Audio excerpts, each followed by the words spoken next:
നമസ്കാരം. ഒട്ടുമിക്ക സ്ത്രീകളും നന്നായിട്ട് ശരീരമൊക്കെ കൊണ്ട് നടക്കണം, അല്ലെങ്കിൽ ഒരു ആകാര വടിവ്, നമ്മൾ നന്നായിട്ടൊന്ന് സൗന്ദര്യത്തിൻ്റെ കാര്യത്തിൽ, അല്ലെങ്കിൽ മുഖത്തിനൊക്കെ മുന്നൊക്കെ നല്ല കളർ ഉണ്ടായിരുന്നു ഡോക്ടറെ, അപ്പോൾ ആ കളറൊക്കെ ഒന്ന് പോയി ഒക്കെ ഒന്ന് മങ്ങിയ രീതിയിലായി, അവിടെ ഇവിടെയൊക്കെ ശരീരത്തിൽ നന്നായിട്ട് കൊഴുപ്പ് കട്ടി കൂടിയ പോലെ, വയറിൻ്റെ അവിടെയൊക്കെ ചാടി വരികയാണ്, അല്ലെങ്കിൽ അവിടെയൊക്കെ തടി കൂടി വരികയാണ്, മുന്നേ ഒന്നും ഇങ്ങനെയൊന്നും ഉണ്ടായിരുന്നില്ല എന്ന രീതിയിലൊക്കെ പരാതി പറയാറുണ്ട്. ഇങ്ങനെയുള്ള സ്ത്രീകളൊക്കെ നമ്മൾ ചിലപ്പോൾ ഒ പിയിൽ പേഷ്യൻസ് വരുന്ന സമയത്ത് അവരുടെ കുറച്ച് കാര്യങ്ങൾ കൂടി നോക്കുമ്പോൾ അവർ പീരിയഡ്സിലൊക്കെ ചിലപ്പോൾ തെറ്റുകളുണ്ടാവും, അല്ലെങ്കിൽ കറക്റ്റായിട്ട് വരുന്നില്ല, വരുമ്പോൾ സമയത്ത് തന്നെ ചിലപ്പോൾ ഒരു 5-6 മാസം വരുന്നില്ല, വന്നിട്ടത് ഒരു 10-20 ദിവസത്തേക്ക് ബ്ലീഡിങ് ആയിട്ട് നിൽക്കുക, ബ്ലീഡിങ് വന്നാൽ നിൽക്കാണ്ടിരിക്കുക, അല്ലെങ്കിൽ ഒരു 10 ദിവസമായിട്ട് ചെറുതായിട്ട് നല്ല രീതിയിൽ സ്കാൻഡി ബ്ലീഡിങ് ആയിട്ട് കുറച്ച് നല്ല രീതിയിൽ ഉറ്റി പോകുന്നുള്ള, അല്ലെങ്കിൽ ഒരു കളർ ചേഞ്ച് മാത്രമേ ഉള്ളൂ എന്നുള്ള രീതിയിലൊക്കെ പേഷ്യൻസ് പറയാറുണ്ട്. ഇങ്ങനെയുള്ള ആൾക്കാർ നമ്മളൊരു സ്കാനിങ് കൂടി എടുത്ത് നോക്കുന്ന സമയത്ത് അവർക്ക് PCOD, പോളിസിസ്റ്റിക് ഓവേറിയൻ ഡിസീസ് എന്നുള്ളത് കാണാറുണ്ട്.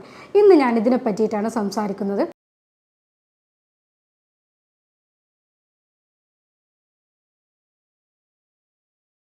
ഞാൻ doctor ആഫിയാലോ, senior consultant, doctor Basas homeo hospital, Pandikkad, Malappuram ജില്ല. സ്ത്രീകളിൽ ഗർഭാശയത്തിൻ്റെ 2 സൈഡിലായിട്ട് ബദാമിൻ്റെ ഷേപ്പിൽ, ഒരു ആൽമണ്ട് ഷേപ്പിൽ ഓവറി അല്ലെങ്കിൽ അണ്ടാശയുണ്ട്. ഈ അണ്ടാശയത്തിൽ നിന്ന് കൃത്യമായിട്ട് ഓരോ അണ്ടം ഉൽപ്പാദിപ്പിക്കുകയും ഓരോ പീരിയഡ്സിൻ്റെ സമയത്ത് ഓരോ അണ്ടം പൂർണ്ണ വളർച്ചയിലേക്ക് എത്തിയിട്ട് പ്രത്യുൽപാദനത്തിൽ റെഡിയായിട്ട് നിൽക്കും. അപ്പോൾ ഒരു സ്പേം വരുന്ന സമയത്ത് ഇതിനെ സ്വീകരിക്കാൻ ഈ അണ്ട റെഡിയായി നിൽക്കുകയും അത് ഫ്യൂഷൻ സംഭവിച്ചിട്ടാണ് കുട്ടികൾ ഉണ്ടാകുന്ന എന്നുള്ളൊരു പ്രോസസ്സിലേക്ക് എത്തുന്നത്. PCODക്കാരിലും ഇതേ രീതിയിൽ സംഭവിക്കുന്നു. പക്ഷേ ഓരോ അണ്ടങ്ങളും പൂർണ്ണ വളർച്ചയിലേക്ക് എത്താതെ ഇത് അണ്ടാശയത്തിൽ തന്നെ നിൽക്കും. ഈ അണ്ടം ശരിക്കും എന്താ വെച്ചാൽ ഫെലോപ്പിയൻ ട്യൂബിലേക്ക് വരണം, എങ്കിൽ ഇവിടെ സ്പേം വരുന്ന സമയത്തോടെ ഫ്യൂഷൻ സംഭവിക്കുന്നുള്ളൂ. പക്ഷേ ഇവിടെ എന്താണെന്ന് വെച്ചാൽ ഈ PCODക്കാരിൽ ഈ അണ്ടങ്ങളെല്ലാം തന്നെ ഈ അണ്ടാശയത്തിൽ തന്നെ കുമിഞ്ഞു കൂടുകയും അവിടെ അത് മുകുളങ്ങളായിട്ട് നമുക്ക് കാണപ്പെടുകയും ചെയ്യുന്നു. ഓരോ സിസ്റ്റ് എന്നുള്ള രൂപത്തിൽ ഫോം ചെയ്യും. ഇത് നമുക്ക് സ്കാനിങ്ങിലൂടെയാണ് ഓരോ മുകുളങ്ങളായിട്ട് അണ്ടാശയത്തിൻ്റെ ചുറ്റുഭാഗത്ത് പെരിഫറിയിൽ ഇങ്ങനെ മൊത്തമായിട്ട് നിൽക്കുന്നത് കാണാം. അങ്ങനെ നമ്മളിത് സ്കാനിങ് ചെയ്യുമ്പോൾ ഒരു 10-12 കുമിളകൾ ഇതിലിങ്ങനെ കാണും. അങ്ങനെയാണ് നമ്മൾ പോളിസിസ്റ്റിക് ഓവേറിയൻ ഡിസീസ് എന്നുള്ള രീതിയിലേക്ക് എത്തുന്നത്. പണ്ട് സ്ത്രീകളിൽ 5% PCOD ഉണ്ട് എന്നുണ്ടെങ്കിൽ ഇപ്പോൾ അത് 40% വരെ എത്തിയിട്ടുണ്ട്. അതിൽ തന്നെ ഏഷ്യൻസിൽ ഇപ്പോൾ കൂടുതലായിട്ട് PCOD കണ്ടുവരുന്നുണ്ട്. നമ്മളുടെ വളർന്നു വരുന്ന ജീവിത സാഹചര്യങ്ങളുടെ മാറ്റവും അതുപോലെ തന്നെ നമ്മുടെ ഭക്ഷണ ശൈലിയിലുള്ള മാറ്റങ്ങളും ഒക്കെ തന്നെയാണ് ഈ PCODയിലേക്ക് കൂടുതലായിട്ട് നയിക്കുന്നത്. നമ്മൾക്ക് തന്നെ അറിയാം, കുട്ടികളൊക്കെ ഒരു 15 വയസ്സ് വരെയൊക്കെ കുട്ടികൾ നന്നായിട്ട് ഓടിച്ചാടി കളിക്കുന്ന, അല്ലെങ്കിൽ ഡാൻസ് കാര്യങ്ങളൊക്കെ കൂടുതലായിട്ട് ആക്റ്റീവായിട്ടുള്ള കുട്ടികളായിരിക്കും. ഇങ്ങനത്തെ കുട്ടികൾക്കൊന്ന് പീരിയഡ്സ് ആവുന്ന സമയത്തോ, അല്ലെങ്കിൽ അവരൊന്ന് വലുതായി എന്നുള്ളത് പാരൻസ് അറിയുന്ന സമയത്ത് തന്നെ അവരോട് പറയും, ഇനി കളിയും കാര്യങ്ങളൊക്കെ ഒന്ന് നിർത്തിക്കോ, അല്ലെങ്കിൽ 10ാം ക്ലാസ്സൊക്കെ എത്തുമ്പോൾ ഒന്ന് ഇനി പഠനത്തിലേക്ക് മാത്രമായിക്കോ, ഇനി ഒന്ന് വല്ലാണ്ട് കളികളും കാര്യങ്ങളൊക്കെ ഒന്ന് കുറച്ചിടാന്നുള്ളത് പറയും. അതുവരെ നല്ല വ്യായാമങ്ങളും അല്ലെങ്കിൽ കുട്ടികൾക്ക് തന്നെ അത് സൈക്ലിങ് കാര്യങ്ങളൊക്കെ കൂടുതലായിട്ടുണ്ടാവും. അതെല്ലാം പെട്ടെന്നാണ് ഈ രക്ഷിതാക്കൾ നിർത്തുന്നത്. നമ്മളിപ്പോൾ അവരുടെ പഠനത്തിലും കാര്യങ്ങളൊക്കെ ഒന്ന് ശ്രദ്ധിച്ചോട്ടെ എന്നുള്ള രീതിയിലായിരിക്കും ഇതിൽ നിന്നൊക്കെ ഒന്ന് വിട്ടു നിൽക്കാൻ പറയുന്നത്. അങ്ങനെയുള്ള കുട്ടികൾക്ക് പെട്ടെന്ന് തന്നെ തടി കൂടുകയും അതേപോലെ അവർ ഇത്രയും കാലം ചെയ്തിരുന്ന വ്യായാമങ്ങളും കാര്യങ്ങളിൽ നിന്നൊക്കെ അവർ ഒഴിഞ്ഞു മാറി അവരൊന്ന് ഉള്ളിലേക്ക് കാര്യങ്ങളിലേക്ക് വലിയുന്നതോട് കൂടി തന്നെ ഈ അരക്കെട്ടിനൊക്കെ വണ്ണങ്ങൾ കൂടുക, അതേപോലെ തന്നെ തടി കുറച്ച് കൂടുക, ഇങ്ങനെയൊക്കെ ആകുമ്പോഴൊക്കെ പിന്നെ അതിൻ്റെ കൂട്ടത്തിൽ തന്നെ അവർ ഈ ഭക്ഷണങ്ങൾ എടുക്കുന്നത്, പോഷകാഹാരങ്ങളുള്ള ഭക്ഷണങ്ങൾ കുറയുന്നു, പോരാതിന് ജങ്ക് ഫുഡ്സ്, ഫാസ്റ്റ് ഫുഡ് കൂടുതലായിട്ട് എടുക്കുന്നു. ഇതൊക്കെ കൊണ്ട് സ്വാഭാവികമായിട്ടും അവരുടെ തടി കൂടും, അവർക്ക് ഈ പോളിസിസ്റ്റിക് ഓവേറിയൻ ഡിസീസ് അല്ലെങ്കിൽ ഇങ്ങനത്തെ കാര്യങ്ങളിലേക്ക് കൂടുതലായിട്ട് വരുന്നതും കാണുന്നുണ്ട്. മുന്നേ കൂട്ടിയിട്ട് ഇതൊരു 30 വയസ്സിന് മേലെ അല്ലെങ്കിൽ 38-45 വയസ്സിലൊക്കെ കൂടുതലായിട്ടുള്ള സ്ത്രീകളാണ് PCOD കണ്ടിരുന്നത്. ഇന്ന് അത് കൂടുതലായിട്ട് ഒരു 15 വയസ്സ് കഴിഞ്ഞിട്ട് അല്ലെങ്കിൽ പീരിയഡ്സ് കഴിഞ്ഞ് കുറച്ച് സമയം കൊണ്ട് തന്നെ PCOD ആയിട്ട് കാണുന്നുണ്ട്. കൃത്യമായിട്ട് ഡോക്ടറെ മെൻസസ് വരുന്നില്ല, അവൾക്ക് അന്നായതാണ്, പിന്നെ ഇതുവരെ ആയിട്ടില്ല, ഇനി ആവുകയാണെങ്കിൽ തന്നെ ഒരു 4 മാസം ആവാണ്ട് പിന്നെ വരുന്നൊരു ബ്ലീഡിങ് 20 ദിവസത്തോളം നീണ്ടു നിൽക്കുകയാണ്. ബ്ലീഡിങ്ങിന് എന്തെങ്കിലും മെഡിസിൻ കഴിച്ചാൽ മാത്രമേ അത് നിൽക്കുന്നുള്ളൂ, അപ്പോഴേ അത് കുറക്കാൻ പറ്റുന്നുള്ളൂ. 10-15 ദിവസം സ്കൂളിൽ പോകാൻ പറ്റാറില്ല, അപ്പോൾ അവൾക്ക് അതിന് ഭയങ്കരമായിട്ട് വേദനയാണ്, പിന്നെ അല്ലെങ്കിൽ തീരെ ബ്ലീഡിങ് വരുന്നില്ല, ചിലപ്പോൾ രക്തമല്ലായിട്ടായിരിക്കും ഡോക്ടറെ എന്നൊക്കെ പറഞ്ഞിട്ട് പേഷ്യൻസ് കുറേ രീതിയിൽ ഇതിൽ വന്ന് പരാതി പറയാറുണ്ട്. നമ്മളിപ്പോൾ ഞാൻ പറഞ്ഞ രീതിയിൽ തന്നെ അവരുടെ വ്യായാമങ്ങളും കാര്യങ്ങളൊക്കെ പെട്ടെന്ന് കുറച്ച് അവർക്ക് ഒരുപാട് സ്ട്രെസ്സും കാര്യങ്ങളും കൊടുക്കുന്നതുകൊണ്ട് തന്നെയാണ് ഈ ഒരു രീതിയിൽ ഇപ്പോൾ PCOD കൂടുതലായിട്ട് കണ്ടുവരുന്നത്. ഇതിൽ മെയിനായിട്ട് നമുക്കിപ്പോൾ ലക്ഷണങ്ങൾ കിട്ടുക എന്തൊക്കെയാണെന്ന് വെച്ചാൽ, ഇപ്പോൾ ഞാൻ ഈ പറഞ്ഞത് തന്നെയാണ്, കൃത്യമല്ലാത്ത ആർത്തവം വരുന്ന സമയത്ത് ഒരു 3 മാസത്തോളം വരാണ്ടിരിക്കുക, വരുന്നത് ഒരു 20 ദിവസത്തോളം വരിക, അല്ലെങ്കിൽ 10 ദിവസം തുടർച്ചയായിട്ട് കുറച്ച് നല്ല രീതിയിൽ സ്കാൻഡി ബ്ലീഡിംഗ് എന്ന് പറയും, അങ്ങനത്തെ ബ്ലീഡിംഗ് ആയിട്ട് വരിക. അതിൻ്റെ കൂട്ടത്തിൽ തന്നെ പുരുഷ ഹോർമോൺ കൂടുതലായിട്ട് വരുന്നത് കൊണ്ട് നമ്മുടെ തലയിലേക്കുള്ള ഹെയർ പോകും, പക്ഷേ ഈ താടി രോമങ്ങൾ കൂടുതലായിട്ട് വരിക, അതേപോലെ മീശ വരിക, പിന്നെ വോയിസ് സ്ത്രീകളിൽ എന്താ വെച്ചാൽ വോയിസ് കുറച്ച് സോഫ്റ്റ് ആയിട്ടുള്ള വോയിസ് ആണെങ്കിൽ കുറച്ചത് ഹാർഡ് കൂടുതലായിട്ട് അങ്ങനത്തെ വോയിസിലേക്ക് മാറ്റം വരിക, അതുപോലെ തന്നെ ഇവർക്ക് ഭയങ്കര സ്ട്രെസ്സ് കാര്യങ്ങളൊക്കെ വരിക, പിന്നെ പ്രമേഹത്തിലേക്കുള്ള തുടക്കം വരിക, ഇൻസുലിൻ റെസിസ്റ്റൻസ് കാണിക്കുക, ഇങ്ങനത്തതൊക്കെയാണ് കൂടുതലായിട്ട് ഇതിൽ ലക്ഷണങ്ങളായിട്ട് നമുക്ക് കിട്ടാറുള്ളത്. ചില സ്ത്രീകളുടെ കേസിൽ വന്ധ്യതയ്ക്ക് കാരണം അന്വേഷിച്ച് പോകുമ്പോൾ, അതായത് കല്യാണം കഴിഞ്ഞു കുറേ ആയിട്ടും കുട്ടികളാവുന്നില്ല, എന്താണ് ഇതിന് കാരണം എന്നുള്ളത് സ്കാനിങ് ചെയ്ത് നോക്കുമ്പോഴായിരിക്കും ഫസ്റ്റ് ആയിട്ട് തന്നെ PCOD കാണിക്കുന്നത്. അവർ പറയാറുണ്ട് കൃത്യമായിട്ട് ഡോക്ടറെ എനിക്ക് ബ്ലീഡിങ് പീരിയഡ്സ് വരുന്നുണ്ട്, എല്ലാ മാസവും 28 ദിവസത്തിൽ അല്ലെങ്കിൽ 30 ദിവസത്തിൽ കൃത്യമായിട്ട് വരുന്നുണ്ട്, പിന്നെ എങ്ങനെയാണ് എനിക്ക് PCOD ആയതെന്ന് അവർ ചോദിക്കാറുണ്ട്. PCOD രണ്ട് രീതിയിലും കാണിക്കാറുണ്ട്. ബ്ലീഡിങ് ഉണ്ടായിട്ടുണ്ടെങ്കിലും അത് അനോവുലേറ്ററി സൈക്കിളാണ് അവിടെ വരുന്നത്. കാരണം എന്താ വെച്ചാൽ ഓവുലേഷൻ കറക്റ്റായിട്ട് നടക്കുന്നില്ല, പക്ഷേ ബ്ലീഡിങ് അവിടെ മാസമുറ കൃത്യമായിട്ട് നടക്കുന്നുണ്ട്. അവിടെ ഞാൻ നേരത്തെ പറഞ്ഞു അണ്ടം കൃത്യമായിട്ട് ഫെലോപ്പിയൻ ട്യൂബിലെത്തി അവിടെ നിന്നാണ് അതിൻ്റെ ഫ്യൂഷൻ സംഭവിക്കുന്നത്. ഇവിടെ ഓവുലേഷൻ സംഭവിക്കാണ്ട് തന്നെ 14 ദിവസത്തിലുള്ള ആ ഓവുലേഷൻ സംഭവിക്കാതെ തന്നെ ചില ആൾക്കാർക്ക് പീരിയഡ്സ് സംഭവിക്കാറുണ്ട്. പിന്നെ അതേപോലെ കൂടുതൽ പേഷ്യൻസ് പറയാറുണ്ട് ഡോക്ടറെ ഈ തടിയുള്ള PCOD മാത്രമേ എല്ലാവരും പറയുന്നുള്ളൂ, എല്ലാ ഡോക്ടേഴ്സും പറയാറുള്ളൂ, എല്ലാ വീഡിയോസിലും തടിയുള്ള ആൾക്കാരെ PCOD മാത്രമേ പറയുന്നുള്ളൂ, പക്ഷെ ഞാൻ ഇത്രയും മെലിഞ്ഞിട്ടാണ്, അല്ലെങ്കിൽ ഞാൻ അധികം ഭക്ഷണങ്ങളും കാര്യങ്ങളും ഒന്നും കഴിക്കാറില്ല, എന്നിട്ടും എനിക്ക് PCOD ഉണ്ടല്ലോ, അല്ലെങ്കിൽ ഞാൻ മെലിഞ്ഞിട്ടാണല്ലോ എന്നിട്ടും എനിക്ക് PCOD ഉണ്ടല്ലോ എന്നുള്ളത്. PCOD നമ്മൾ രണ്ട് രീതിയിൽ തന്നെയാണ് പറയാറുള്ളത്. തടിയുള്ള ആൾക്കാർക്കുള്ള PCODയും അതേപോലെ മെലിഞ്ഞ ആൾക്കാർക്കുള്ള PCODയും. മെലിഞ്ഞ ആൾക്കാർക്കുള്ള PCODയിൽ നമ്മൾ ഒരിക്കലും PCODയുടെ ആൾക്കാർക്കോട് തടി കുറക്കുക എന്നുള്ളതല്ല പറയുന്നത്. അവിടെ ഇൻസുലിൻ റെസിസ്റ്റൻസ് ആണ് മെയിനായിട്ട് സംഭവിക്കുന്നത്. നമ്മളെ പാങ്ക്രിയാസ് ഇൻസുലിൻ എന്ന് പറഞ്ഞ ഹോർമോണിനെ പ്രൊഡ്യൂസ് ചെയ്യുന്നു. നമ്മൾ അന്നജം കൂടുതലായിട്ട് അടങ്ങിയ ഭക്ഷണങ്ങൾ അതേപോലെ ഷുഗർ കൂടുതലായിട്ടുള്ള അടങ്ങിയ ഭക്ഷണങ്ങളൊക്കെ എടുക്കുന്ന സമയത്ത് ഈ ഇൻസുലിൻ നമ്മൾ ഇതിനെ കൊഴുപ്പാക്കി മാറ്റി നമ്മുടെ ശരീരത്തിൽ ആവശ്യമുള്ളത് സ്റ്റോർ ചെയ്യും, ബാക്കിയുള്ളതിനെ കളയും. ഈ ഒരു പ്രക്രിയ നമ്മുടെ ശരീരത്തിൽ നടക്കുന്നുണ്ട്. പക്ഷേ ഇവിടെ എന്താ സംഭവിക്കുന്നത് വെച്ചാൽ നമ്മൾ എടുത്ത പഞ്ചസാരനോ അല്ലെങ്കിൽ ഷുഗറിനോ തന്നെ ഇൻസുലിൻ തിരിച്ചറിയാൻ പറ്റാത്തൊരവസ്ഥ വരികയും ഇൻസുലിൻ റെസിസ്റ്റൻസ് സംഭവിക്കുകയും ചെയ്യും. അങ്ങനെ ഉണ്ടാകുമ്പോൾ ഷുഗർ രോഗികളിൽ എന്താണ് സംഭവിക്കുന്നത്? അതുപോലെ തന്നെയാണ് ഇവിടെ ഈ ഇൻസുലിൻ റെസിസ്റ്റൻസ് എന്ന് പറയുന്നത്.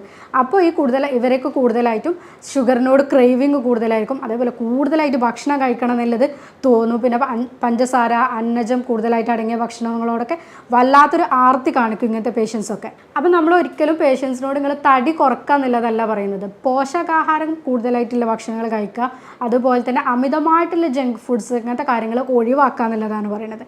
പേഷ്യൻസ് പറയാറുണ്ട് ഡോക്ടറെ മെലിഞ്ഞായിട്ടുള്ള ആൾക്കാർ നിങ്ങൾ ഈ സാധനങ്ങളൊക്കെ കുറക്കാൻ പറഞ്ഞാൽ പിന്നെന്താ ഞങ്ങൾ കഴിക്കുക എന്നുള്ളത്. ഇപ്പം നമ്മൾ ഈ വർക്കൗട്ടും കാര്യങ്ങളൊക്കെ പറയുന്നത് തടി കുറക്കുക എന്നുള്ളതിനേക്കാളും കൂടുതലായിട്ട് ശരീരത്തിന് ആവശ്യമായ വ്യായാമം കിട്ടുക, അതേപോലെ ഈ അരക്കെട്ടിലുള്ള വണ്ണങ്ങളൊക്കെ ഒന്ന് കുറയുക, യോഗകൾ നന്നായിട്ട് അവർക്ക് ചെയ്യാം, അങ്ങനത്തെ കാര്യങ്ങളൊക്കെയാണ് അവർ കൂടുതലായിട്ട് ഒന്നും കൂടി ശ്രദ്ധിക്കേണ്ടത്. PCODയിൽ എന്താ സംഭവിക്കുന്നത് വെച്ചാൽ സ്ത്രീ ഹോർമോണായിട്ടുള്ള ഈസ്ട്രോജനും പ്രൊജസ്ട്രോണും ഒക്കെ കുറയുകയും പുരുഷ ഹോർമോണായിക്കൊണ്ടുള്ള ആൻഡ്രോജൻ ടെസ്റ്റോസ്റ്റിറോൺ ഇവയൊക്കെ കൂടുകയും ചെയ്യും. അതുകൊണ്ട് തന്നെ സ്ത്രീകൾക്ക് ഇപ്പോൾ ഈസ്ട്രോജനൊക്കെ നമുക്ക് നല്ല രീതിയിലുണ്ടെങ്കിൽ ഈ വജൈനയിലെ യോനിയിലെ ലൂബ്രിക്കേഷനും അതേപോലെ ലൈംഗിക താല്പര്യം ഇതൊക്കെ ഉണ്ടാവുള്ളൂ. അതൊക്കെ ഇവിടെ കുറയും. യോനിയിൽ വരൾച്ച സംഭവിക്കും, അതേപോലെ ലൈംഗിക താല്പര്യ കുറവുണ്ടാവും, ഇതൊക്കെ സംഭവിക്കും. പോരാത്തതിന് പുരുഷ ഹോർമോൺ കൂടി നിൽക്കുന്നത് കൊണ്ട് തന്നെ മെയിൽ പാറ്റേൺ ആയിക്കൊണ്ടുള്ള ഹെയർ ഡിസ്ട്രിബ്യൂഷൻ ഉണ്ടാവും. അവിടെ എന്തൊക്കെ സംഭവിക്കുന്നത് വെച്ചാൽ താടിയിലൊക്കെ രോമങ്ങൾ വരിക, മീശ വരിക, തലയിലുള്ള രോമങ്ങൾ മുടി കൊഴിയും ചെയ്യും. പോരാത്തതിന് ഇങ്ങനത്തെ ഹസ്കി വോയിസ്, ഇവരുടെ വോയിസൊക്കെ ഒന്ന് ഹാർഡായിട്ട് വരിക. അപ്പോൾ ഞാൻ മുന്നേ പറഞ്ഞു സോഫ്റ്റ് ആയിട്ടുള്ള വോയിസ് ഒന്ന് മാറിയിട്ട് ഹാർഡായിട്ടുള്ള വോയിസ് വരിക. നെറ്റിയൊക്കെ ഒന്ന് ഇങ്ങനെ കയറി പോകും. മുന്നേ നല്ല നല്ലോണം മുടി ഉണ്ടായിരുന്നു, പക്ഷേ ഇപ്പോൾ നെറ്റിയൊക്കെ കയറി അതായത് മുടിയൊക്കെ നന്നായിട്ട് കയറി പോവുക, കൊഴിഞ്ഞു പോവുക എന്നുള്ള രീതിയിലൊക്കെ പേഷ്യൻസ് കൂടുതലായിട്ട് പറയാറുണ്ട്. സാധാരണ സ്ത്രീകളെ സംബന്ധിച്ചിടത്തോളം PCOD ഉള്ള ആൾക്കാർക്ക് വന്ധ്യതയ്ക്ക് ഒരു 10 ഇരട്ടെങ്കിലും കൂടുതലായിട്ട് ചാൻസ് ഉണ്ട്. ഇപ്പോൾ ഞാൻ പറഞ്ഞു ചില പേഷ്യൻസ് ഇൻഫെർട്ടിലിറ്റി എന്തുകൊണ്ടാണ് അല്ലെങ്കിൽ വന്ധ്യത എന്തുകൊണ്ടാണെന്നുള്ളത് തേടി പോകുമ്പോൾ അതിൻ്റെ കാരണങ്ങൾ അന്വേഷിച്ച് പോകുമ്പോഴാണ് ഫസ്റ്റ് തന്നെ ചിലപ്പോൾ PCOD ഉണ്ടെന്നുള്ളത് അറിയുന്നത്. അത്രയും കാലം ചിലപ്പോൾ അവർക്ക് അതൊരു പ്രശ്നമായിട്ട് തോന്നിയിട്ടുണ്ടായിട്ടേ ഉണ്ടാവില്ല. ഈ ലക്ഷണങ്ങളൊന്നും അവർക്ക് അത് അത്രത്തോളം കാണിച്ചിട്ടുണ്ടാവില്ല. PCODയിൽ അതുപോലെ തന്നെ കൂടുതലായിട്ട് കാണുന്നതാണ് കഴുത്തിന് ചുറ്റും ഒരു ബ്ലാക്കിഷ് ഡിസ്കളറേഷൻ, നമ്മൾ അക്കാന്തോസിസ് നൈഗ്രൻസ് എന്ന് പറയും. അത് ഇൻസുലിൻ റെസിസ്റ്റൻസ് കൊണ്ടാണ് കൂടുതലായിട്ട് വരുന്നത്. നമ്മളെപ്പോഴും ഇൻസുലിൻ എന്നുള്ളത് ഡയബറ്റീസിനോട് റിലേറ്റ് ചെയ്ത് മാത്രമേ പറയാറുള്ളൂ. പക്ഷേ PCODൻ്റെ കേസിലും ഈ ഇൻസുലിൻ റെസിസ്റ്റൻസ് ആണ് കൂടുതലായിട്ട് കാണുന്നത്. അവർക്ക് കാണിക്കുന്ന ഒട്ടുമിക്ക സിംറ്റംസും ഇൻസുലിൻ റെസിസ്റ്റൻസ് എന്നുള്ളതുകൊണ്ട് തന്നെയാണ് വരുന്നത്. ഇവിടെ എന്തൊക്കെയാണെന്ന് വെച്ചാൽ അരക്കെട്ടിന് ചുറ്റുള്ള വണ്ണം കൂടും, ഈ കൊഴുപ്പുകളും കാര്യങ്ങളൊക്കെ അരക്കെട്ടിന് ചുറ്റും കൂടുതലായിട്ട് അടിഞ്ഞുകൂടും, അമിതമായിട്ട് ഇങ്ങനത്തെ ഭക്ഷണങ്ങളോട് ഈ ഷുഗറിനോട് അങ്ങനത്തെ കാര്യത്തിനോടൊക്കെ വല്ലാത്ത തരം ക്രേവിങ്സും കാര്യങ്ങളും ആയിരിക്കും. അപ്പോൾ അത് എപ്പോഴും എടുത്തുകൊണ്ടിരിക്കണം എന്ന് തോന്നും. അവർ ഒരു നേരം ഭക്ഷണം ഒഴിവാക്കിയിട്ടുണ്ടെന്നുണ്ടെങ്കിൽ 2 നേരത്തെ ഭക്ഷണം അടുത്ത നേരം ഒരുമിച്ച് എടുക്കും. ഇങ്ങനത്തെ കാര്യങ്ങളൊക്കെയാണ് കൂടുതൽ ഇവർക്ക് കാണിക്കാറുള്ളത്. ഞാൻ മുന്നേ പറഞ്ഞു PCOD എന്ന് പറഞ്ഞാൽ എപ്പോഴും ജീവിതശൈലി രോഗത്തിൻ്റെ ഭാഗമായിട്ട് തന്നെയാണ് കൂടുതൽ വരുന്നത്. ഇപ്പോൾ നമ്മൾ ഡയബറ്റീസ്, പ്രഷർ, BP കൂടുക, കൊളസ്ട്രോള്, ഫാറ്റി ലിവർ, തൈറോയിഡിൻ്റെ പ്രശ്നങ്ങൾ, ഇതൊക്കെ നമ്മളിപ്പോൾ ഒരു ജീവിതശൈലി രോഗത്തിൻ്റെ ഭാഗമായിട്ടാണ് എടുത്തത്. അതേപോലെ തന്നെയാണ് ഇപ്പോൾ PCOD കൂടുതലായിട്ട് കണ്ടുവരുന്നത്. കൂടുതലിപ്പോൾ കുട്ടികളൊക്കെ ആണെന്നുണ്ടെങ്കിലും ഞാൻ ഇപ്പോൾ മുന്നേ പറഞ്ഞ പോലെ ഓടിച്ചാടി കളിച്ചിരുന്ന കുട്ടികൾ പെട്ടെന്നൊന്ന് പീരിയഡ്സ് ആവുന്നതോടുകൂടി അല്ലെങ്കിൽ അവർക്ക് ആ ഒരു ചേഞ്ച്, പെട്ടെന്ന് ഹോർമോണിൻ്റെ ചേഞ്ചും കാര്യങ്ങളും കൊണ്ട് അവരൊന്ന് ഒതുങ്ങിപ്പോവാണ്. ഈ ഒതുങ്ങിപ്പോകുമ്പോൾ അവർ മുന്നേ ചെയ്തിരുന്ന എല്ലാ വ്യായാമങ്ങളും നിർത്തിയിട്ടാണ് അവർ ഒതുങ്ങിപ്പോകുന്നത്. അതോടുകൂടി തന്നെ ഇവർക്ക് എന്താണ് ഈ ഫാറ്റി ഡെപ്പോസിഷൻ കൂടാനും അവർക്ക് ഇങ്ങനത്തെ ഈ സ്ട്രെസ്സും കാര്യങ്ങളും കൂടിയിട്ട് ഓരോരോ അസുഖങ്ങളിലേക്ക് നയിക്കുന്നുണ്ട്. ഈ PCODയിലൊക്കെ കൂടുതലുള്ള ആൾക്കാർക്ക് ഇപ്പോൾ നമ്മൾ കുറച്ച് യോഗകൾ കാര്യങ്ങളൊക്കെ സജസ്റ്റ് ചെയ്യാറുണ്ട്. അതേപോലെ തന്നെ മെഡിസിനൽ ട്രീറ്റ്മെൻറ്റ് എടുക്കുന്നതിൻ്റെ കൂടെ തന്നെ മെഡിസിൻ ഒരു പാർട്ടായിട്ട് മാത്രം എടുക്കാൻ നോക്കുക. അവരുടെ ഭക്ഷണത്തിൻ്റെ ശൈലി മാറ്റുക, അതേപോലെ അവരുടെ ജീവിത ശൈലിയിൽ കുറച്ച് മാറ്റങ്ങളും കൂടി വരുത്തുകയാണെങ്കിൽ ഇവർക്കിത് പെട്ടെന്ന് തന്നെ മാറ്റിയെടുക്കാൻ പറ്റും. പക്ഷെ നമ്മൾ ഒരിക്കലും ഇത് ഒരു 2 മാസം കൊണ്ട് മാറ്റിത്തരാമെന്നോ അങ്ങനെയൊന്നും ഇതിൽ ഒരിക്കലും പറയാൻ പറ്റില്ല. PCOD എന്ന് പറഞ്ഞിട്ടുണ്ടെങ്കിൽ അവർ നമ്മളെ കൂടെ തന്നെ നിന്നിട്ട് ഇവർ നമ്മളൊരു കൺസൾട്ടേഷൻ എടുക്കുന്ന സമയത്ത് മെഡിസിൻ കഴിക്കുന്നതോട് കൂടി തന്നെ ഒരു 6 മാസത്തേക്ക് അല്ലെങ്കിൽ ഒരു കൊല്ലത്തേക്ക് ഞാൻ ഇന്ന ജീവിതശൈലിയിൽ മാറ്റങ്ങളൊക്കെ വരുത്തും, അല്ലെങ്കിൽ ഇന്ന സാധനങ്ങളൊക്കെ ഭക്ഷണത്തിൽ ഞാൻ കൂടുതലായിട്ട് ഉൾപ്പെടുത്തുന്നില്ല, ഒരു വെച്ചിട്ട് ആ ഒരു നമ്മളൊരു തീരുമാനം വെച്ചിട്ട് തന്നെ ട്രീറ്റ്മെൻറ്റിലേക്ക് അവരും കൂടി നിൽക്കുകയാണെങ്കിൽ ഇതിൽ നമുക്ക് നല്ല മാറ്റങ്ങൾ കൊണ്ടുവരാൻ പറ്റാറുണ്ട്. പേഷ്യൻസിന് നമ്മളൊരു ഡെയിലി റൂട്ടീനായിട്ട് ഇന്ന കാര്യങ്ങളൊക്കെ ഭക്ഷണത്തിൽ ഉൾപ്പെടുത്തണം എന്ന് പറയുമ്പോൾ കുറച്ച് കാര്യങ്ങൾ പറഞ്ഞു കൊടുക്കാറുണ്ട്. അതിലെന്താ വെച്ചാൽ രാവിലെ തന്നെ അവർ എണീക്കുന്ന സമയത്ത് നമുക്ക് സാധാരണ എല്ലാവർക്കും ഉള്ളൊരു ശീലമാണ് രാവിലെ തന്നെ എണീറ്റ് ഉടനെ നല്ലൊരു കോഫി അല്ലെങ്കിൽ നല്ലൊരു പാൽച്ചായ മധുരം ഇട്ടുകൊണ്ട് കുടിക്കുക എന്നുള്ളത്. അത് ഒഴിവാക്കിയിട്ട് രാവിലെ അവർക്ക് എണീറ്റ് വന്ന സമയത്ത് തന്നെ നല്ല ചൂടുവെള്ളം, ഒന്നല്ലെങ്കിൽ നമുക്ക് നല്ല ചെറുനാരങ്ങയൊക്കെ ഉറ്റിച്ചിട്ട് കുടിക്കാം.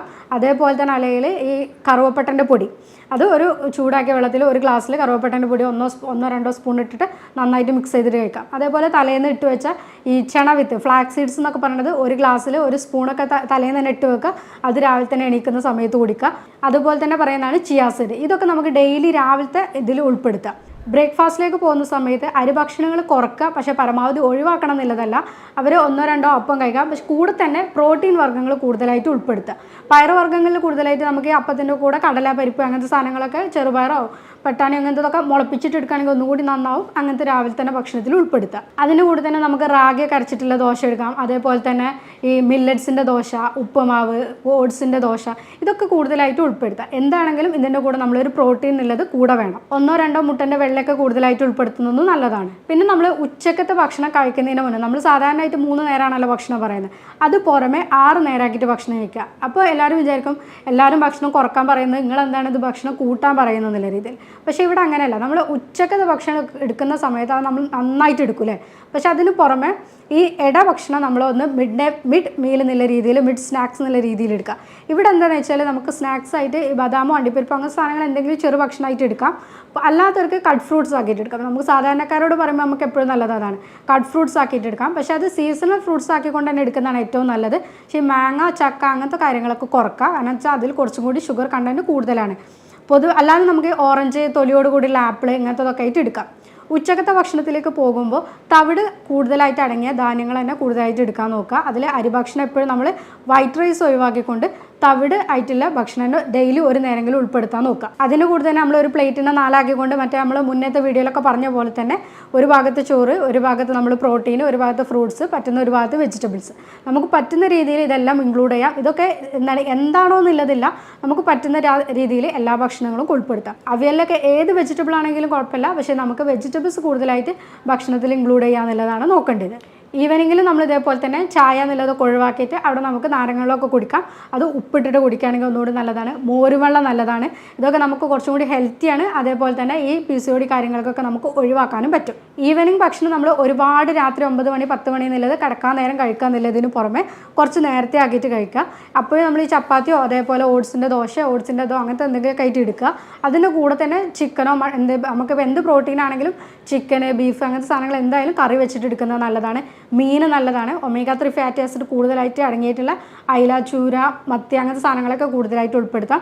അതേപോലെ തന്നെ നമുക്ക് 1-2 നട്ട്സോ ബദാമോ അങ്ങനത്തെ എന്തെങ്കിലും സാധനങ്ങൾ ഭക്ഷണത്തിൽ രാത്രി കിടക്കുന്നതിന് മുന്നേ എടുക്കുന്നത് നല്ലതാണ്. PCODക്കാരികൾ നമ്മൾ ഭക്ഷണം പറയുന്നതിന് കൂടെ തന്നെ പറയാറുണ്ട്, ഇൻ്റർമീഡിയറ്റ് ഫാസ്റ്റിങ്ങിലേക്ക് നിങ്ങൾ മാറുകയാണെന്നുണ്ടെങ്കിൽ നിങ്ങൾക്ക് നല്ല രീതിയിലൊരു ചേഞ്ച് ഉണ്ടാവുന്നുള്ളത്. ഇൻ്റർമീഡിയറ്റ് ഫാസ്റ്റിംഗ് എന്താണെന്നുള്ളത് ഇപ്പോൾ എല്ലാവർക്കും അറിയുന്നത് തന്നെയാണ്. ഇവിടെ നമ്മൾ എന്താ വെച്ചാൽ 16 to 8 എന്നുള്ളൊരു അനുപാതികമായിട്ട് ഭക്ഷണത്തിൽ നോക്കണം.